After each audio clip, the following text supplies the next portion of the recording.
forse you're not supposed to be speaking Italian, don't worry about it. No. È veramente un piacere cominciare quest'anno all'istituto con una conferenza di Lotta ed è un piacere anche perché, come vedrete, è non solo un tema molto interessante, ma anche una tradizione molto anomala rispetto a quella che è il mainstream, soprattutto nel nostro paese, in quest'ambito. Il titolo della relazione di Lotta, che insegna all'Università di Stoccolma, ma adesso è più impegnata anche con il Ratio Institute, che è un think tank che fa molta ricerca, ma anche attività femministica, seminariale. A Stoccolma, per esempio, è il think tank che ha organizzato l'ultimo meeting per Compare Society, che ha avuto luogo in quella città nel mese di novembre. Il titolo della relazione di questa sera è la nostra ideologia politica, diciamo così, impressioni basate sulla nostra ideologia politica hanno l'effetto di ridurre la nostra comprensione di ciò che avviene rispetto al mercato del lavoro e questioni di genere. Ovviamente la domanda in qualche maniera vi lascia immaginare che sia una questione che si può porre, che non è semplicemente una provocazione di carattere intellettuale. Lotta ha scritto molto su questi temi, ha scritto anche molto su questioni che hanno proprio a che fare con l'intelaiatura delle convinzioni, e come quell'intelaiatura delle convinzioni, opinioni, idee influenza la nostra visione del mondo e diminuisce anche forse la nostra capacità di raggiungere acquisizioni conoscitive più rilevanti. Tra le tante cose che ha scritto un paper molto importante, citatissimo, alcuni anni fa con Jonathan Haidt e Tetlock e altri, che è stato uno dei paper che, assieme alla straordinaria attività di Jonathan Haidt in questo settore, ha molto riaperto e creato veramente un'attenzione superiore al passato sul tema di come come un'omogeneità ideologica pressoché totale renda difficile alcuni dipartimenti nell'ambito della psicologia cognitiva, in quel caso, ma non solo, di produrre nuova conoscenza. A me fa molto piacere che sia con noi questa sera, la ringraziamo moltissimo, abbiamo un po' d'acqua anche qua dietro, nel caso mancasse poi, e le cedo subito la parola, ringraziamo molto. So after this introduction, you got everything, but I just said nice things. You know, so I actually caught something that's wrong, and I heard your name. I heard you say that Ratio is a think tank, but it's not really. It's more of a research institute. But all that's all. The rest I didn't understand. So okay, so the only thing you understood was wrong. That's good. That's good. Anyway, I don't know how to make this into a presentation mode. Here.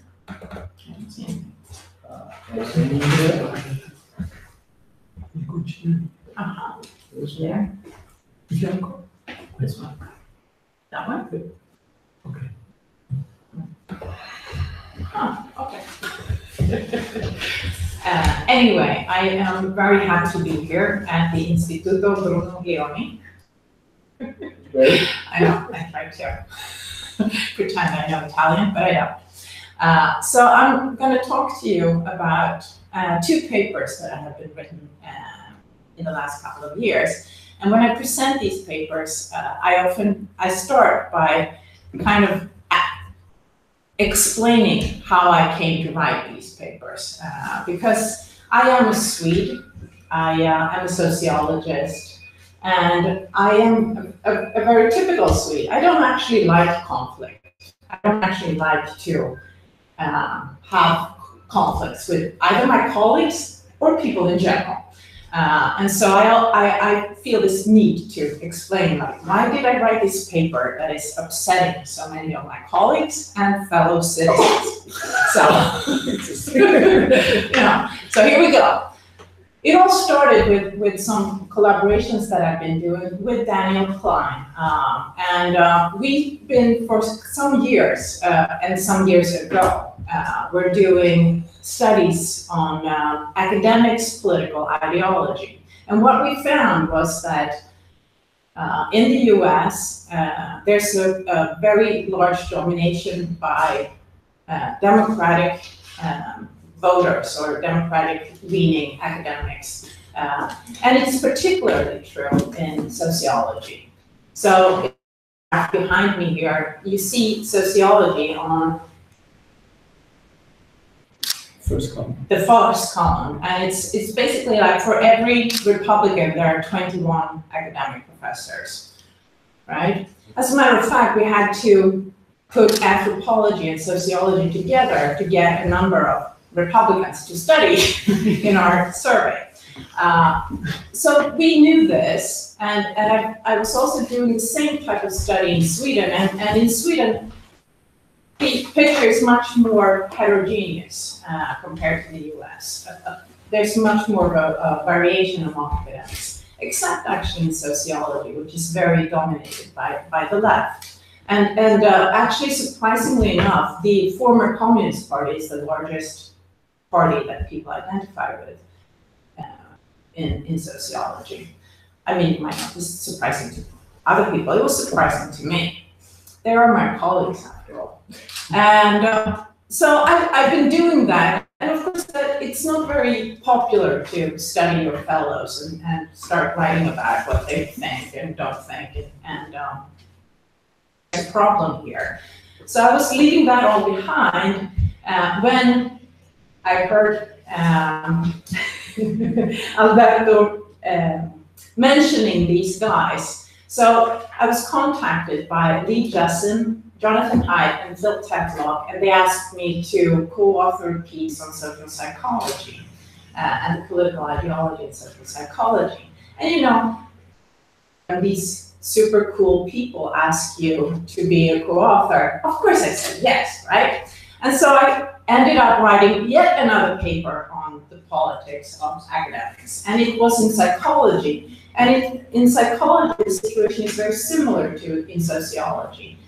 And we were able to actually try to trace out some sort of long-term trend. And what you see here is that, you know, it is a trend that's sort of saying that, you know, over time, this situation has become, you know, more and more extreme or exacerbated. And you know, we need to figure out what is going on here. Why is academics so different from people in general? Yeah. So we also started saying that we should do something about this. And I was part of this Heterodox Academy, which was signing up and saying, like, I believe that the university should require people with diverse viewpoints and perspectives, and that students of the university encounter others. And so, you know, doing that, I just had to go ahead and study, you know, do these types of studies. And over time, after having co-authored this piece with Tetlock and Jessim and others, Lee Jessim and Crawford asked me if I wanted to provide a chapter trying to say something about why is it a problem. Basically, so now we know that, you know, the academic life is you know, contains a typical type of political ideology. Why is it a problem? And so I was working at the time, been working in labor market sociology for quite some time, studying differences between men and women in the labor market and different types of questions relating to gender. And for me, it was obvious that there was a particular type of feminism that was sort of fostering the way science was being done in this field. And so I suggested a title having to do with, does ideology hinder insights on gender and labor markets? And I started thinking about, okay, how do I actually, investigate this?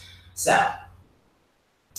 that's the background to why did I do this controversial piece of work? The other background, of course, is the second Darwinian revolution.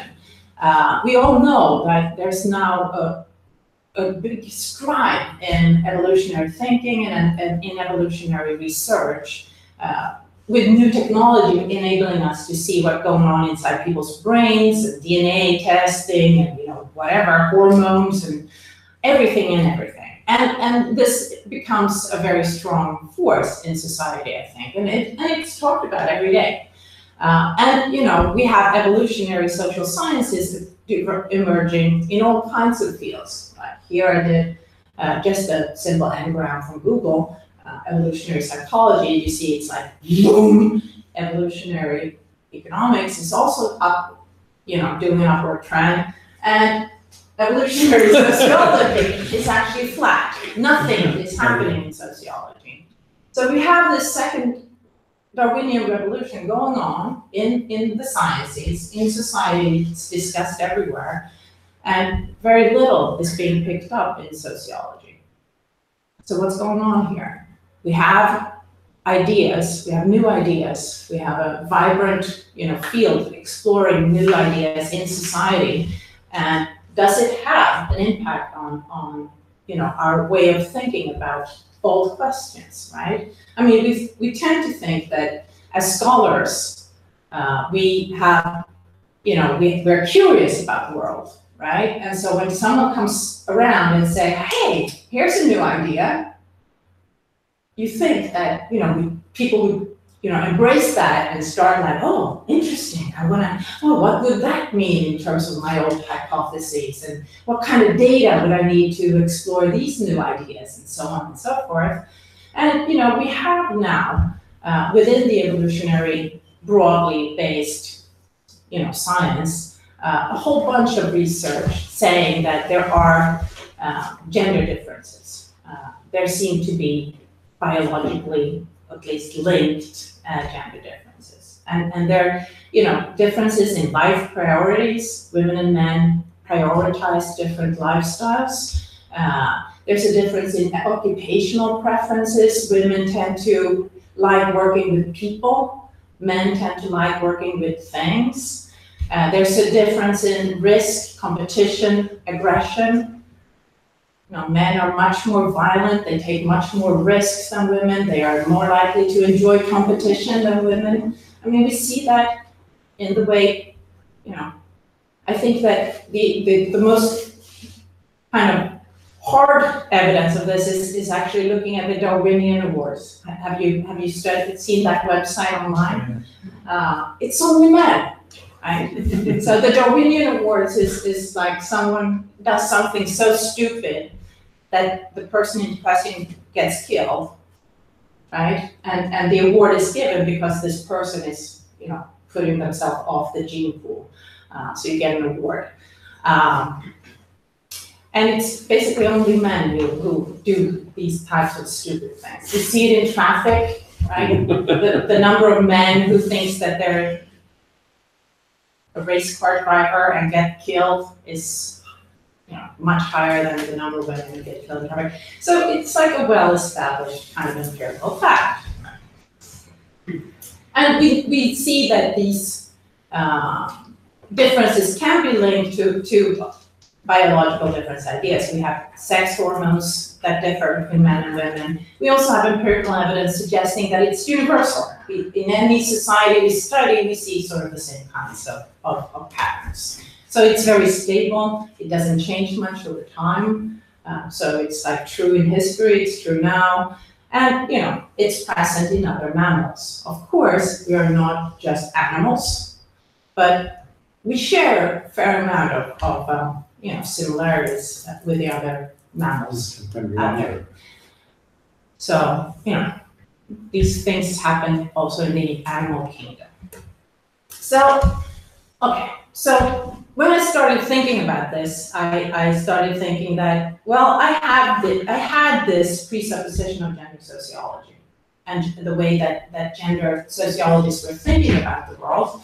And to me, it seemed like they had sacred ideas. They had ideas saying that biological differences between men and women are minor and basically unimportant. Cultural differences are a result of social processes that have very little basis in biological differences. You know, this whole doing gender, the social construction of gender roles and the differences that we observe between men and women is basically a societal trap. We've been caught in a society where these kinds of ideas are getting reinforced and reinforced in culture. And so that's how they explain why we see this stability over time and this, you know, trends where nothing or very little is changing. But there's an additional clue to this, and it's also the notion that it's sacred, also in the sense that it's a cause, and cause is to reduce gender differences. So we have also a political agenda saying that, you know, a fair and equal and good society is a society where gender differences are very slim, that they're very small, and that's sort of the goal. And of course, if you have these sacred ideas that you believe in and that you find really important to you, biological difference ideas are, you know, a challenge to you. And hence, you can see why you don't really want to engage them, right? So you want to kind of get rid of those ideas because they challenge your worldview. And so that was my presupposition. I assume that this is how they think. Right? And then I was like, how do you test this, right? How do you test if gender sociologists are like not interested in pursuing these new ideas? Well, I did a small study of doing gender, which is a classic article. It was published in Gender and Society in 1987, way before the second Darwinian revolution. And it's among the most cited articles that has ever been published on gender, I think. In my department, we've had courses on doing gender. So it's a very influential article. And so I thought, you know, I can use this as my, you know, starting point. And what I did was in this small survey, I took out the most highly cited articles between 2004 and 2014 that cited the Doing Gender article. And so the idea was like, okay, here's like some influential articles published in this time span, 2004 to 2014, and they cite Doing Gender, the classic, okay. Do they also engage or take into account some of these biological differences that are now, you know, present? And why 2004? Well, in 2002, Steven Pinker published his book, The Blank Slate, The Modern Denial of Human Nature. It was an international bestseller. It was nominated for all kinds of prizes, and the Pulitzer, the Aventis Prize, and also. And it is a book that really does a significant job in challenging the social constructivist notion of human beings. You know, The Blank Slate, The Modern Denial of Human Nature. This is a book that really takes the social constructivist thinking to, and tries to say, you're wrong, right? I was thinking that, you know, here's a guy who he talks about gender differences being based perhaps in biological differences, and it's widely circulated, it's well known, it's on the New York bookseller list, and so on and so forth.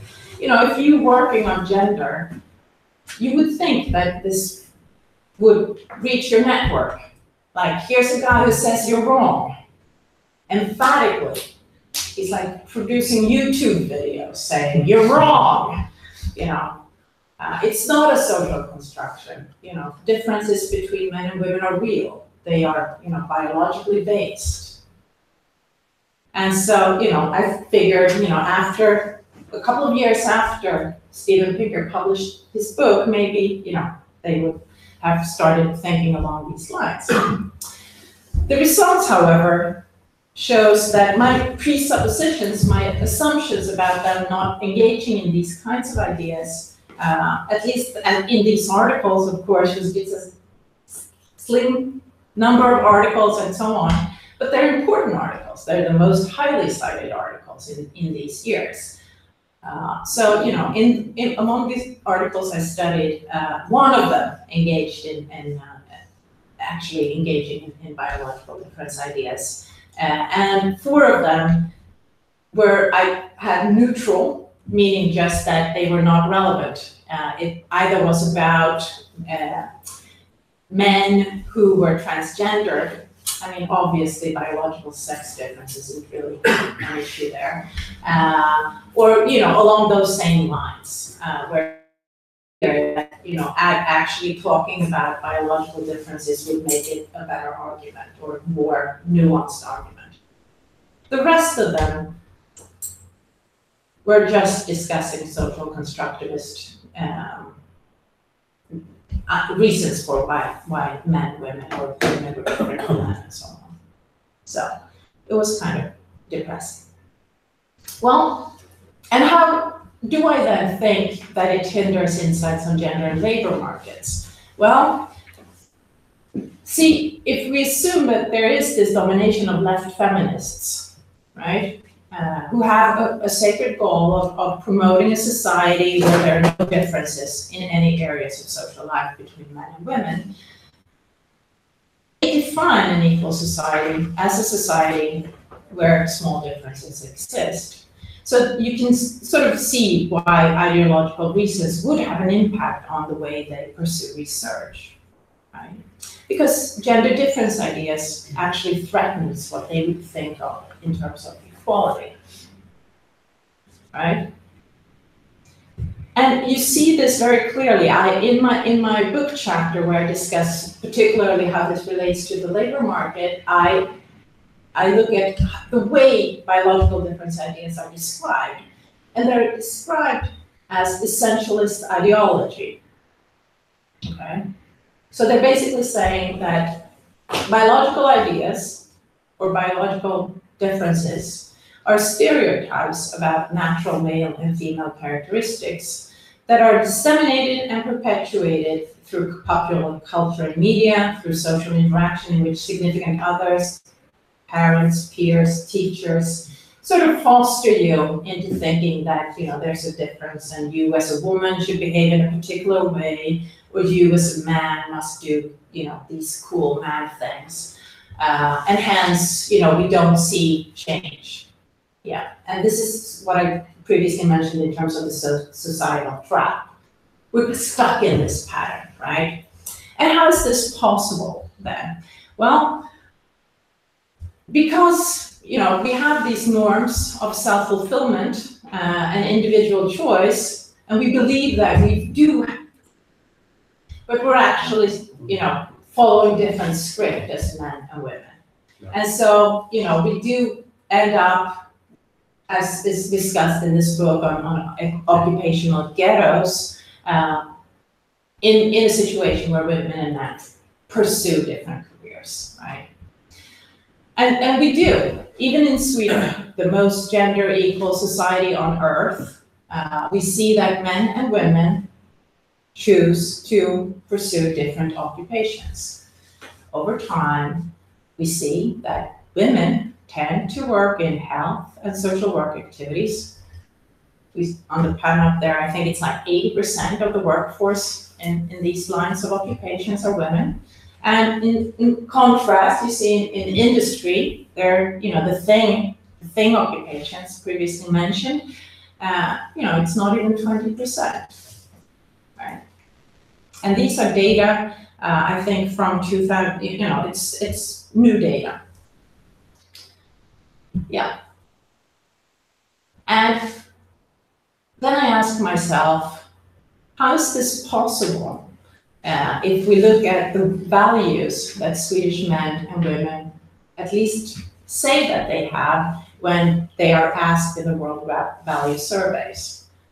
So the World Value Survey asked men and women across the entire globe about their lines of thinking of what's the right thing to do? Is it okay for homosexuals to marry? Is it okay for a mother to work? Is it okay for couples to divorce, etc., etc.? And in these world value surveys, Sweden comes out in the utmost upper right-hand side as the most non-traditional, secular, rational society, in line with Japan, it seems, in terms of top there. Sweden is exceptionally much a society where, people have values that say it's your own way of life. You should do whatever you feel is self-fulfilling to you. On the other axis here is survival versus self-expression values, where survival values would mean that you have to emphasize that it's important to make money and raise, money. These are societies that are worse off economically, basically. Where's Italy? I'm sorry, where's Italy? In Catholic Europe, I would say. We can't read. It should be in here, I think. We don't see from here. As usual, nowhere. Not found. Maybe you don't participate in That's right. the world. Yes, because Italy is not interested in this matter. Sorry, never mind. We have Spain, we have Greece, I suppose Greece and Spain, so we should be the same neighbor. And so Sweden's that one all the way to the extreme, right? Here's Yes. Sweden, right? Norway, Denmark, Iceland. Yeah, this is all the Scandinavian countries. They were, But Botswana might be close. No, Spain, Greece, Portugal, Croatia, Yeah. Slovakia. you're sort of in the middle. I would be my guess too, just like, I don't think we're Orthodox, I don't think we're Confucian. you're not part of Latin America, right? Not yet. So, Not yet. you know. We're approaching. Getting close to it. Sorry, honey. Yeah, okay, anyway. So in my view, I find it extremely baffling that a society that ranks this way on values would foster boys and girls or young men and women into saying like, no, you're a girl, you shouldn't be interested in engineering, you should be a nurse, right? This is a country where it's like, no, go ahead, pursue whatever you want. And as a matter of fact, I think that if anything, it's like, you're a girl, you should pursue, engineering, you should love math, right? Because you want to change this, imbalance. And to me, it really begs the question that how can we think that, men and women of Sweden making occupational choices are still stuck in a society where it's like, oh, we do that choice because, we're brought up that way. I don't think, it just doesn't make sense to me. And still, this is like the going concern. This is how my colleagues often think about occupational choice. You follow me? Is it somewhat clear? Yes. Okay, Yeah. cool. Now it's stuck. Well, not super clear actually, Okay, sure. because it's not clear to me what is your goal. So what is the parameter we want to measure when we talk about equality? Equality of wages is one thing, equality of type of occupation is another thing. Yeah. Who said that we all should be 50-50 in agriculture. I never heard anyone say something like that. Oh, I see. Well, I have. I mean, if you study books like Occupational Ghettos, you will find that they see it as problematic that there are a differentiation between men and women in the labor market. I mean, it's seen as inequality. It's portrayed as something that, you know, a more equal society, we would see men and women pursuing the same types of careers at the same, you know. In terms of level. I'm sorry? In terms of hierarchical levels, that's fine. In terms of wage, that's fine. But in economics, I never heard people complaining about Occupational ghettos. segregation in Sweden. Well, maybe not in economics. I really am not an economist, but in sociology, it's considered a problem. Because of for exactly these reasons that I'm trying to say now, that, you know, you're sort of fostered into different lines of work. So basically, I think that these types of theorizing begs the question of how is it possible that you know, in a non-traditional society, that I think is clear that Sweden is, that these kind of values would then be upheld by whom, right? And so it's really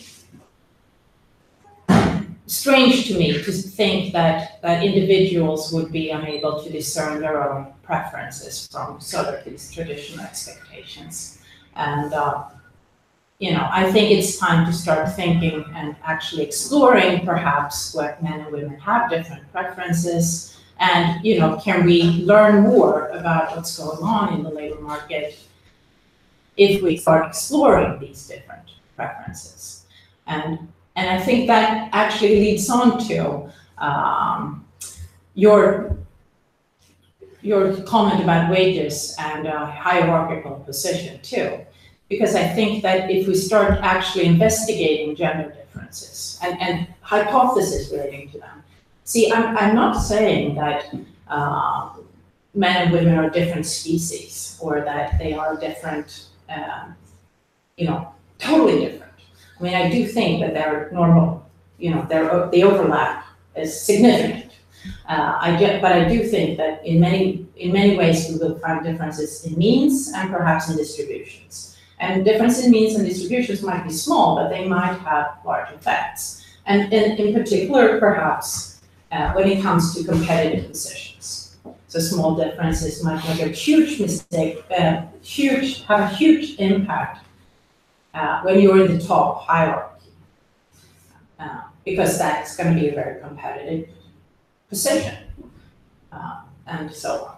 So anyway, so my argument in the book chapter is that actually taking gender difference ideas seriously will demand asking these types of difficult questions, because it means investigating sort of the underlying assumption of slim difference.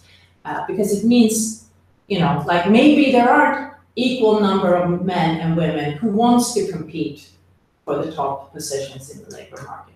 Maybe there aren't equal number of women and men, you know, that will want to, you know, do certain things. I don't know, you know, whatever we want to talk about. Maybe there is such a thing as a productivity difference between men and women that actually would affect the wage levels, right? It's difficult questions, and I think that we would come further if we actually started hypothesizing and theorizing about these things more seriously. You know, if you think about positions of power and the glass ceiling, for instance, you know, risk-taking, status-seeking, competitiveness is likely to make a difference. So if there is like a mean difference between men and women, it means that there are going to be slightly more men who are willing to do this, who are, you know, competitive enough or risk-taking enough or, you know, status-seeking enough, vain enough, and not to mention willing to work hard and long hours and sacrifice a bunch of other meaningful stuff in life to pursue these types of careers, right?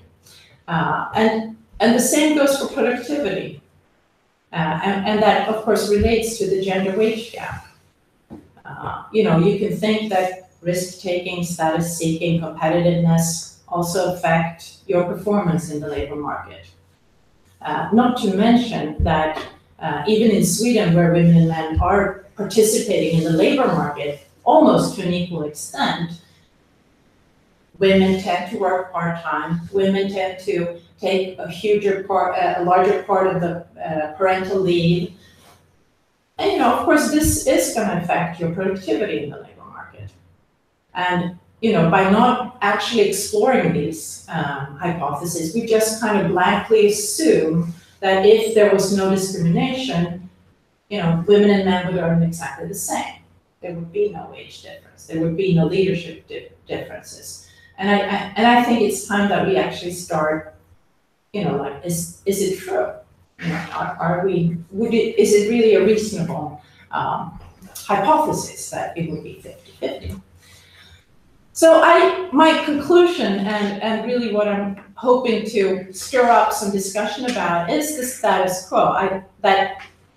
I find that sort of the domination of this notion of slim differences actually limits creative theorizing. We tend to limit our understanding of gender differences only to think in terms of stereotypes, socialization, doing gender, and hence leaving out, you know, other potentially interesting theoretical devices. And I think the ultimate result is that it lowers the quality of research. Alternative hypotheses are not considered and tested, basically. And so my conclusion is that I think that ideological differences or ideology, or rather the lack of ideological heterogeneity, hinders insights on gender and labor markets. So the domination of what I call left feminists that sort of share these sacred beliefs in equality, slim difference, fosters this taboo towards exploring gender differences. And I think that had there been other ideas of equality present in the fields, I think that we have had a better theoretical and a broader understanding of both gender and labor markets. Right? If we had a different notion of what equality means, we wouldn't necessarily have to, you know, say that equality means, you know, 50-50 or the same, right? And that's basically what I aim to do. Is that I hope to persuade my colleagues to, you know, improve their attitudes about gender and accept that differences between genders may continue to exist, even in settings where individuals are freer to express themselves and lead their own lives. And that's really my only hope. And thank you so much for listening.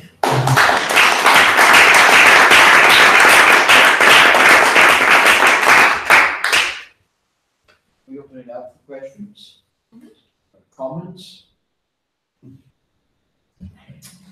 May I ask you if you can go back to the slide of goldfish? No, not the goldfish, even though it was cute. Thank you, it's the cutest thing in a way, graphically speaking. Yes. I'm pretty. The slide, the one before this, yes. The share of women made by main activities in Sweden. Just nearly here.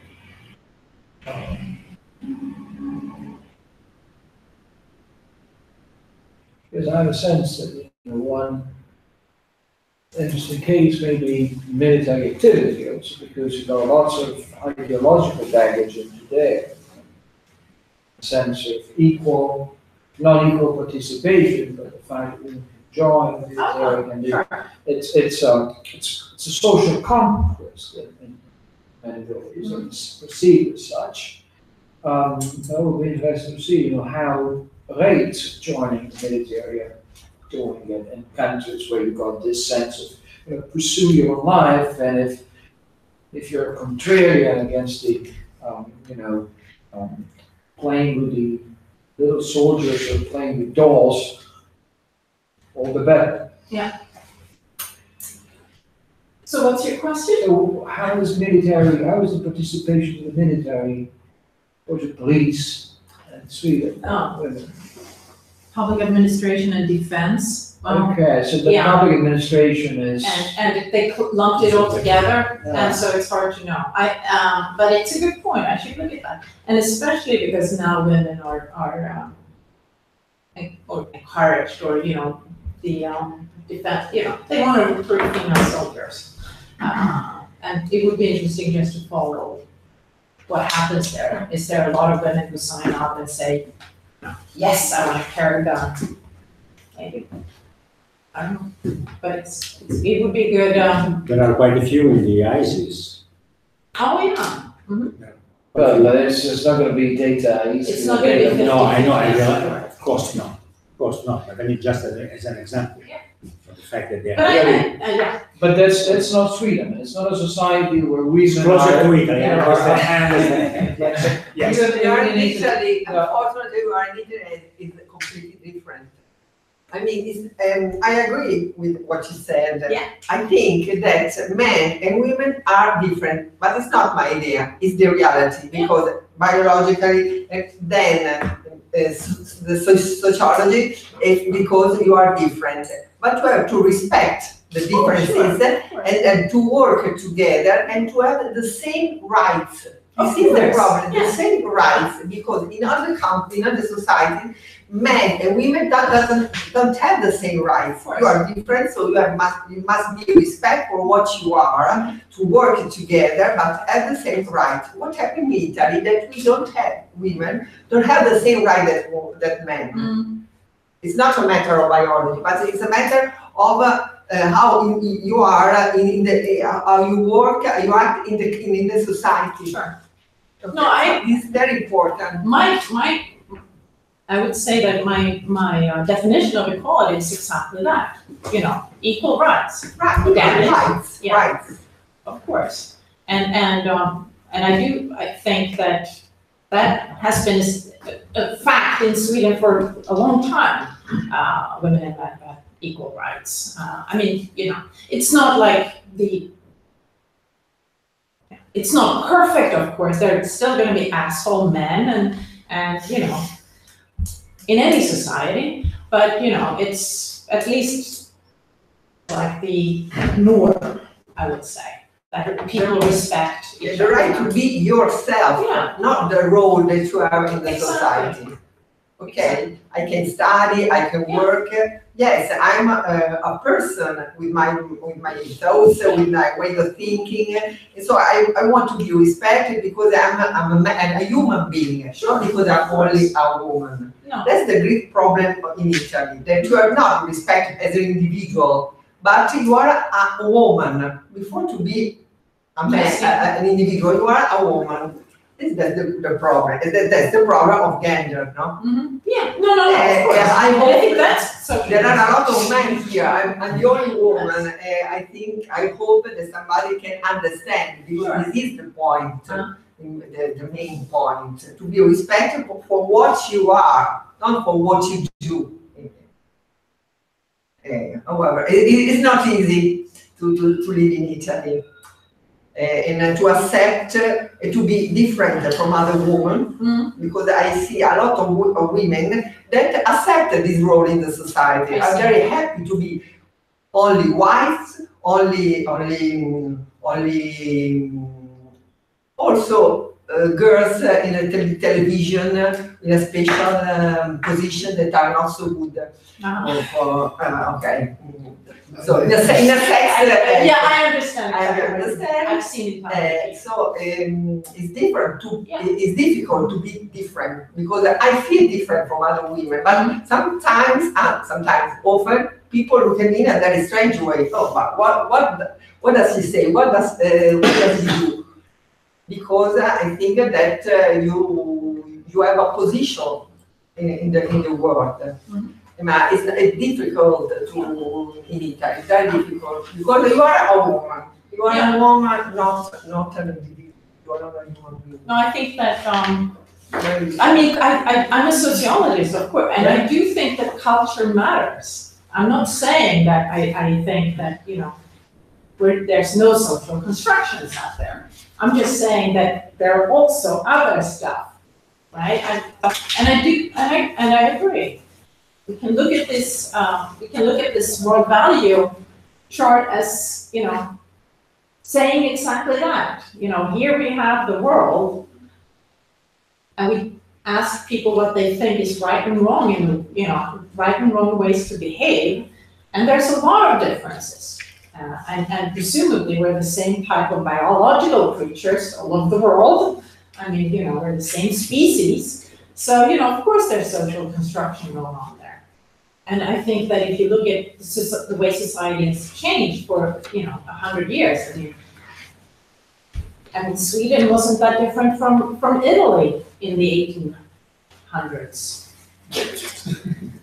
In the 1500s. Well, I don't know. I mean, I'm just saying that in Sweden too, women didn't have rights. We couldn't own things. We couldn't start a business. We couldn't go to the university. I know that this is not true in Italy. I mean, I'm just saying that what I'm trying to say. Italy did not cut up. No, I know. Ladies were middle, but it's not down there. What am I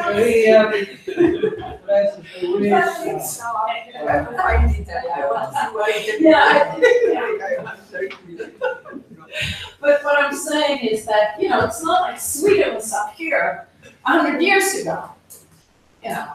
So values and culture change, and so and hence they're socially constructed, obviously.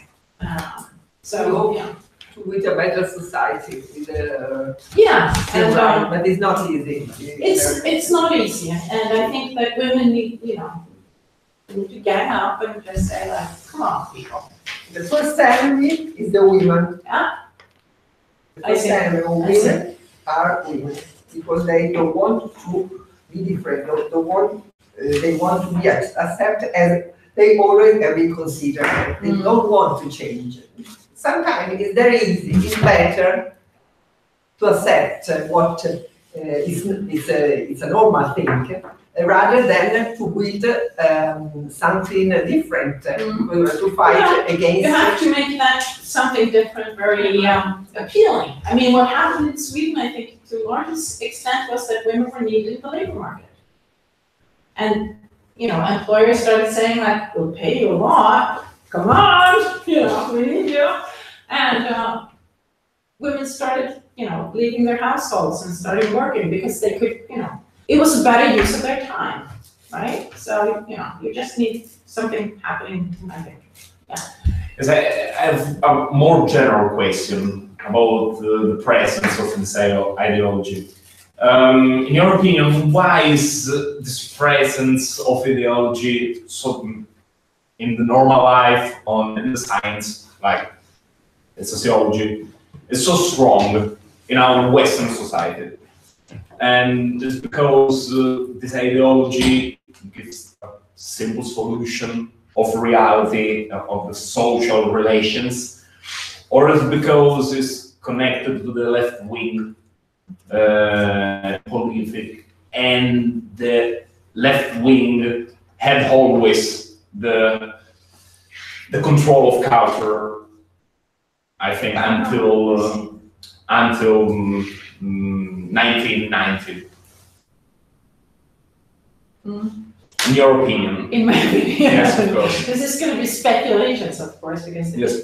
these are questions that it's really hard to I'm a philosopher, so. I see. You're one of those guys. Yeah, okay. Well,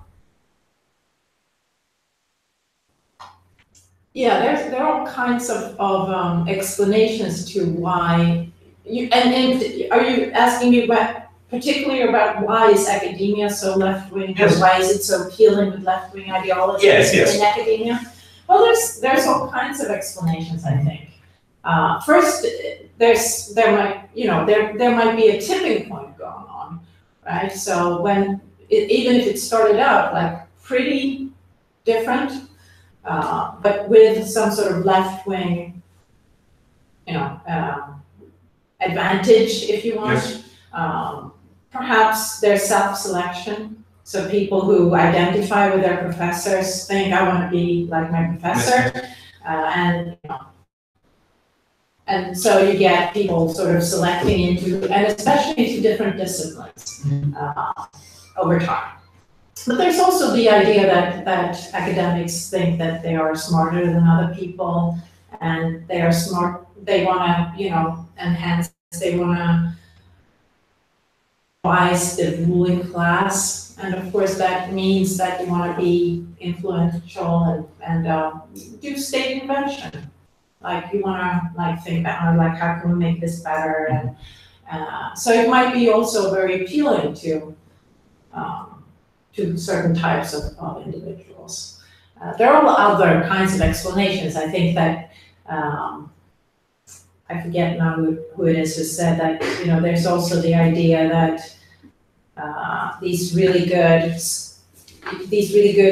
pupils in school who are really like the teacher's pet, and they're not particularly popular anywhere else in the world, so they stay in academia, and they hate the marketplace because that their kinds of personalities will not be rewarded there.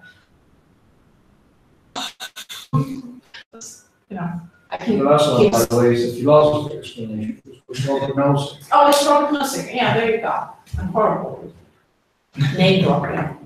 Unfortunately, I wish I was a better name dropper. Okay.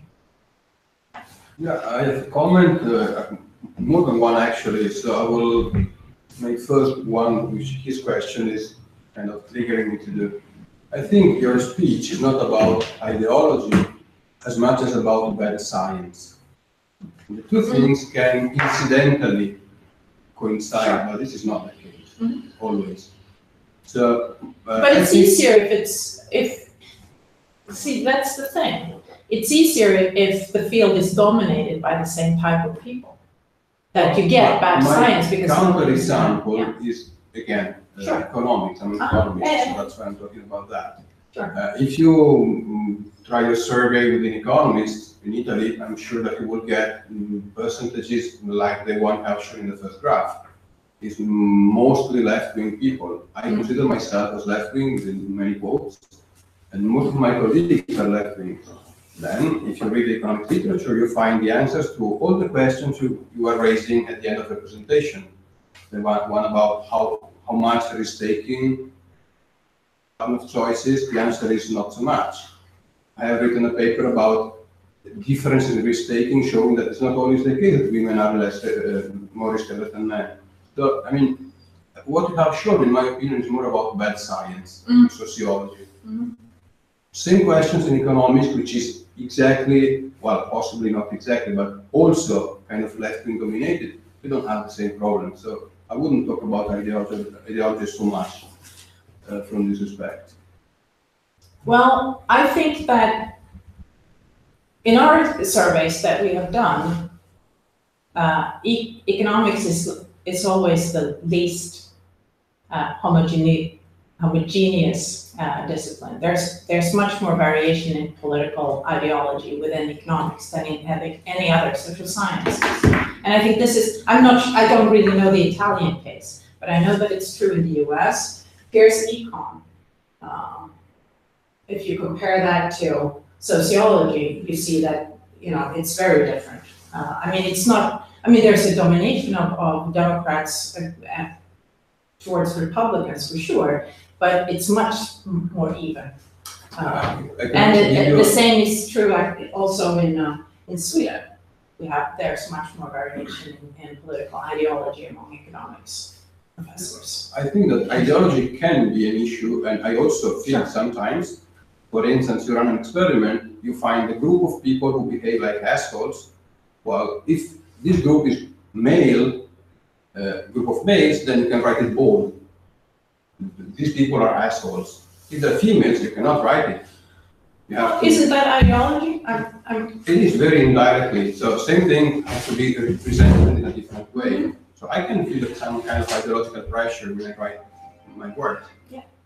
But if doing good science that cannot go beyond either faking the data or deciding which pattern to choose in the research or showing what you would like to see, this kind of thing, that's bad science. Mm-hmm.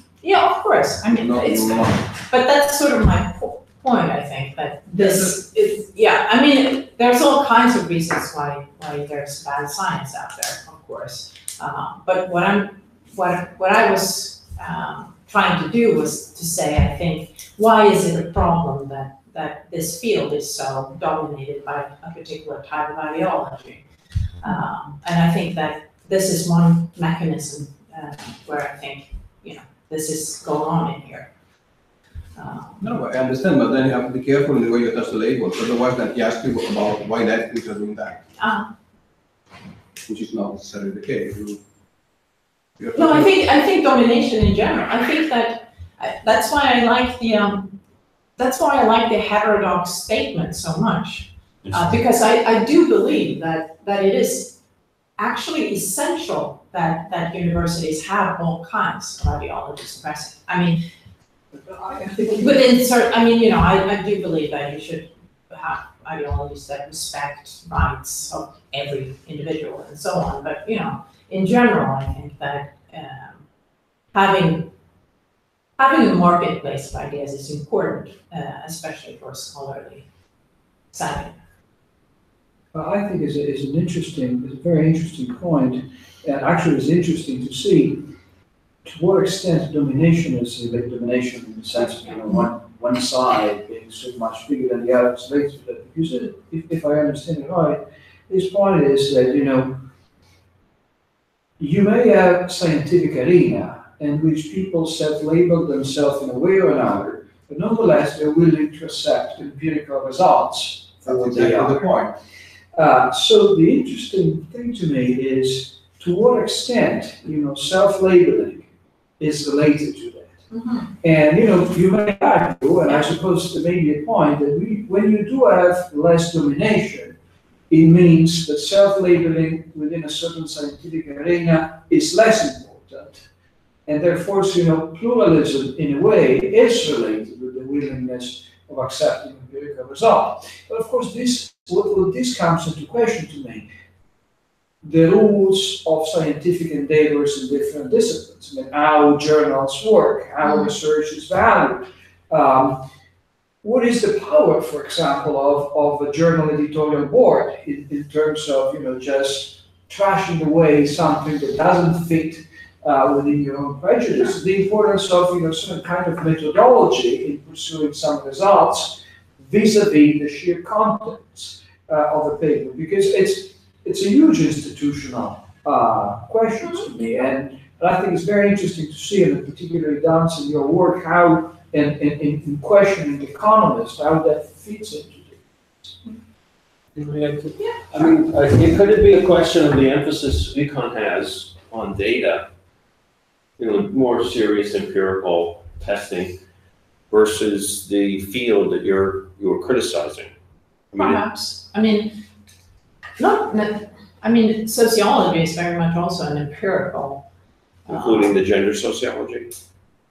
It's both, I would say. Of course, we do have more of a qualitative tradition as well as a more sort of data. Yeah, well, I guess qualitative data is data too, but a different type of number of data. But, interviews and content. Who said that? That phrase. I believe that university. This is if you sign because There's a person which is unbelievably said the same thing, and that's Eisenhower, when he became president of Columbia University. And there was, in those days, there was the McCarthyism, and they were accusing some of the professors of being communist. And he said that we need those people, because otherwise we flat now the thinking of the people in the university. Sure. Yeah. But if you go to heterodoxacademy.org, this will be, and you sign up, this is the sort of the statement you sign on to. You say that I am one of those who believes that this is important. Diversity. Diversity is important. Diversity. Yeah. What else? Like Catherine Deneuve said. There you go. Well, no, it's a different area, but it may be an interesting thing. I don't know what Catherine Deneuve said. Well, you know, problem, It's Me Too and. Oh, yeah, of course, yeah. They said the men are free to, what she said exactly, I mean, the wording is important because after all these problems we had with the sexual assault and sexual harassment there in Hollywood, she said, well, let's be careful. I mean, men should feel free to approach a woman in different ways. I see. Because not in all no, she said rape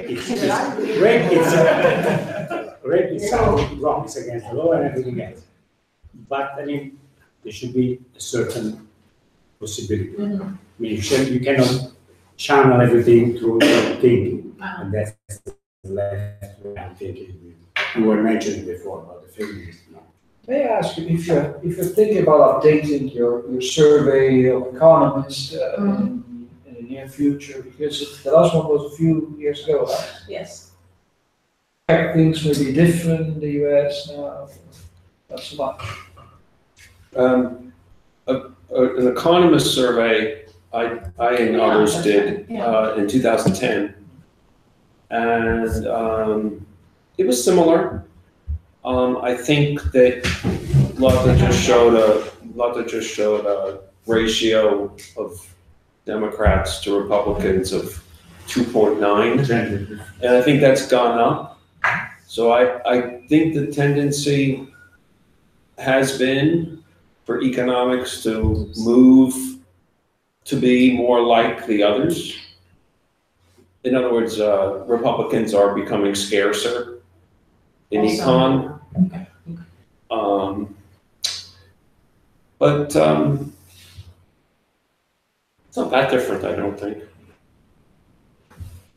I think the AEA is quite left-wing, the American Economic Association. I think it's increasing. I mean, when I say left-wing, I just mean like Democrat.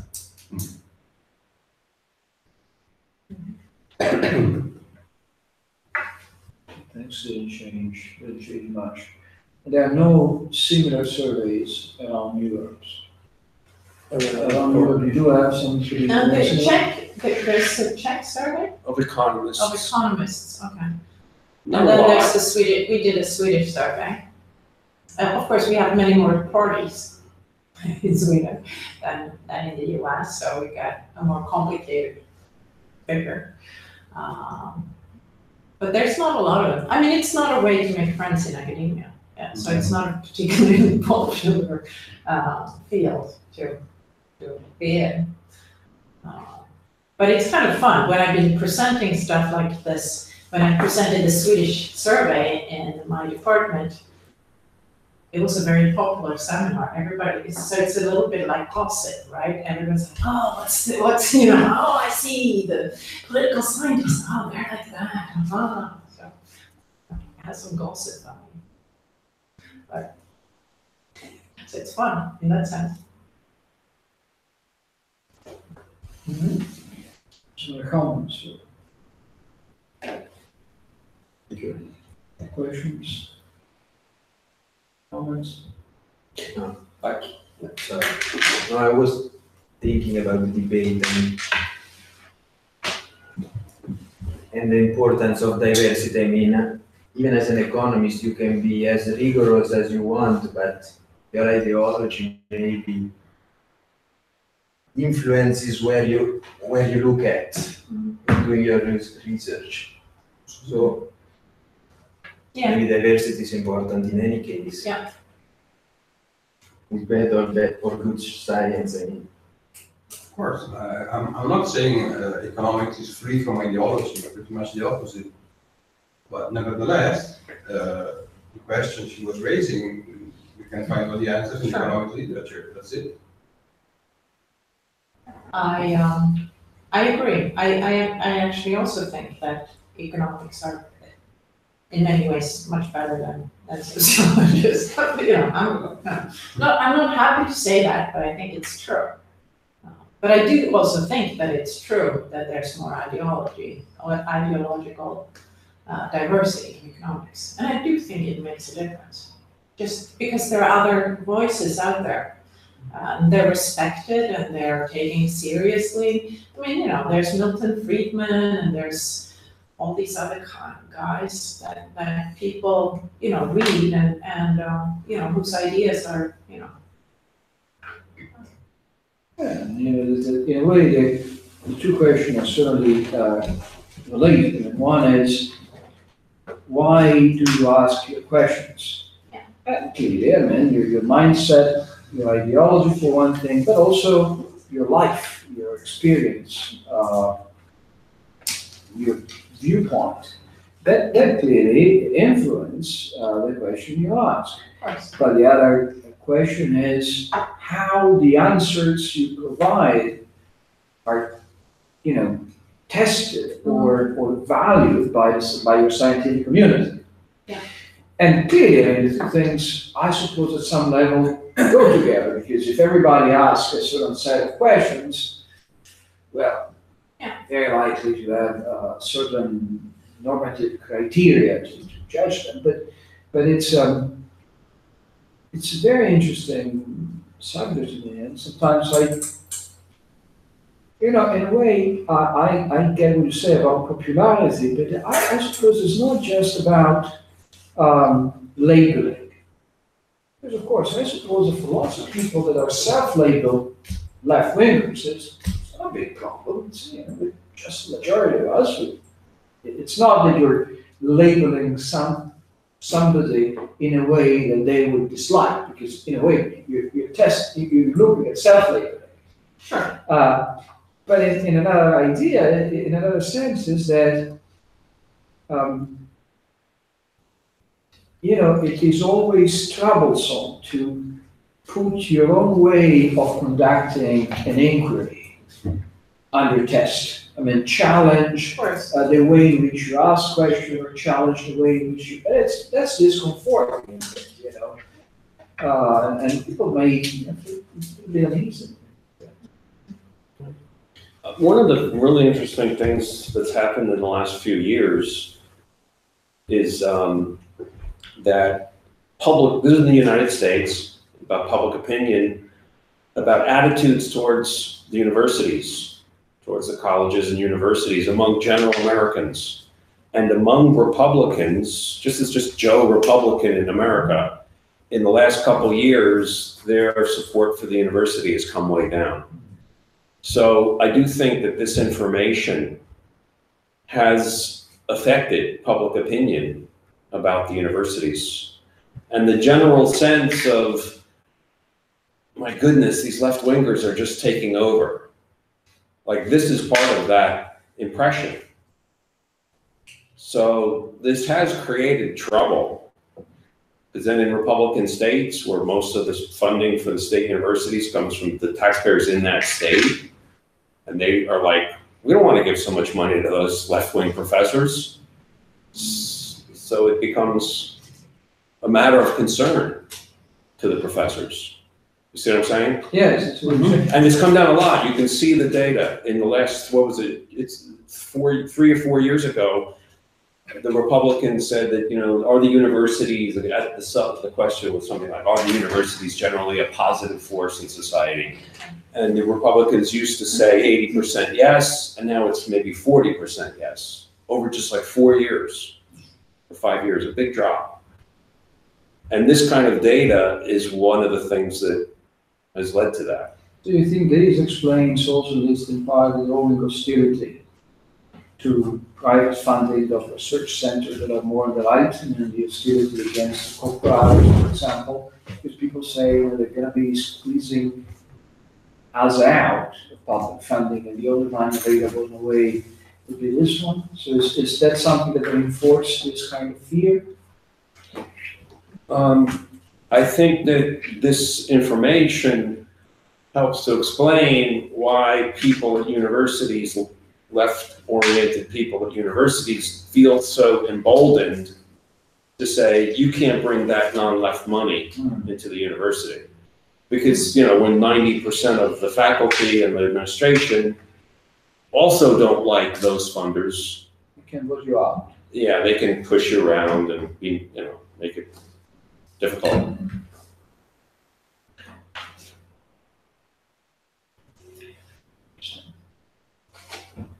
Some more comments? But I have a question, and that's just, what can people here tell us about Italian academia in these respects? I mean, is it just generally like in the social sciences and humanities, it's extremely left dominated? Is that basically the... Too many women, actually, I'll tell you this. There's too many my women? department, at least, talking about my department, there is about, we're 60 something, 38 women. And that's too many. Especially, yeah, that's a little bit too many. We're 12 full professors and 7 women. So it's a little bit too much. 6 would be better. Just to keep diversity. Perfect. Just to keep diversity. Yeah. What department are you in? So, yeah, with all sorts of things, juridical, is full of historians stuff. There are no sociologists. I'm telling you this. It's fine. It's not really perfect yet. Yeah. But is generally speaking, all the different disciplines in Italian... They're all leftists, by the way. I mean, males as well. If they do not know you, they start talking to you as if you were a member of the former Communist Party. You know, so they start debating little inside things of the Democratic Party and so on. Is that just your university or everywhere? Everywhere, both in the United States and in Italy, actually. Mm-hmm. As far as we talk about the Democratic Party, they just assume you're a leftist. Yeah. Since you teach something like history of political thought or something, it's kind of, you got to be a leftist, right? Does anybody know about Italy think different? Is that your impression as well? Would you summarize Italy that way? Well, not so extreme, but more or less, yes. So who's going to do the survey on Italian academics? Well, it will come up very closely. Can you go back to the slide on disciplines? So this is just social sciences. Yeah. And do you see any difference with art sciences? Do we have art sciences? Voter registration surveys. And that's also the U.S. heavily Democrat dominated. It's not as extreme as in the social sciences and the humanities. Some of the sciences, for some reason, are more than others. Like biology is much more than chemistry, much more Democrat. Like biology is maybe 9 to 1 and chemistry is 4 to 1. Don't ask me why. Engineering is like econ, perhaps, which is kind of interesting. So it's more balanced relative. So, but I mean, so it extends elsewhere, certainly. The only things we've ever found that are kind of closer to 1-to-1 are some of the business disciplines and military science and sports stuff. Physical education. So even military science at most is 1-to-1. Right. It's no case of Republican domination. In curves. I'm sorry? It's a contradiction in curves. Military science, of course. I think it's military history. No. Oh yeah, there's something called military. Yeah, science. there is in some schools, But then I suppose this would be fair description of it. I mean, certainly Italian academia, I don't think is particularly different than that. And actually, I wonder if there is any country in the West where you would have, major differences from.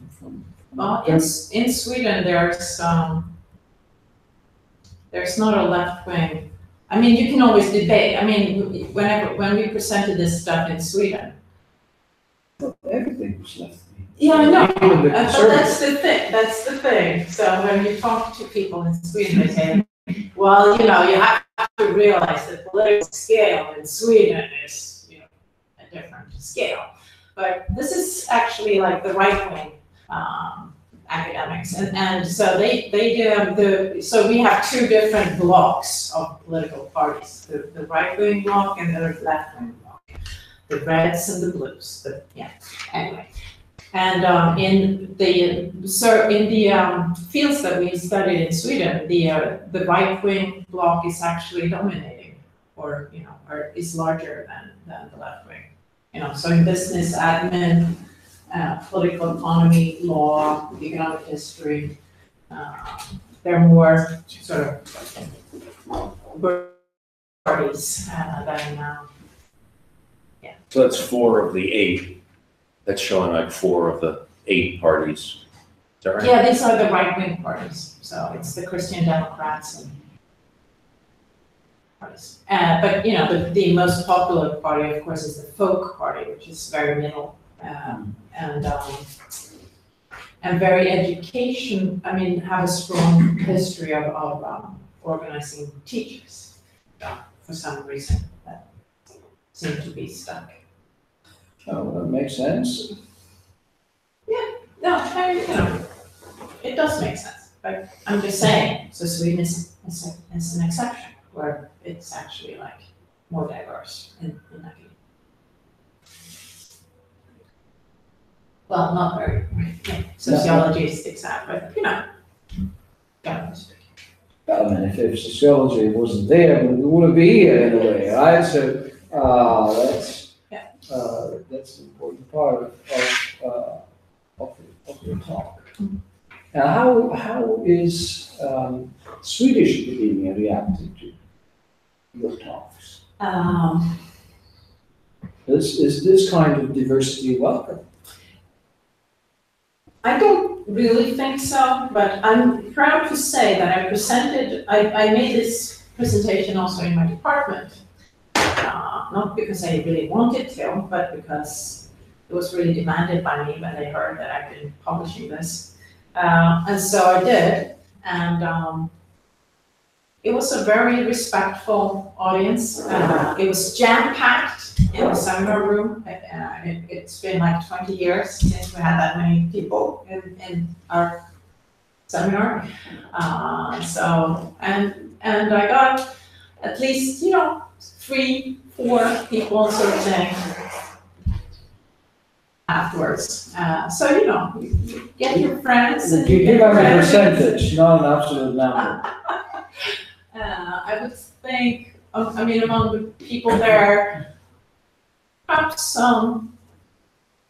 5% were quite positive. But you get a long way with a few friends. And so, that's not bad. I was happy. So, yeah. It's not the best way to make friends, perhaps. And that was your assumption that,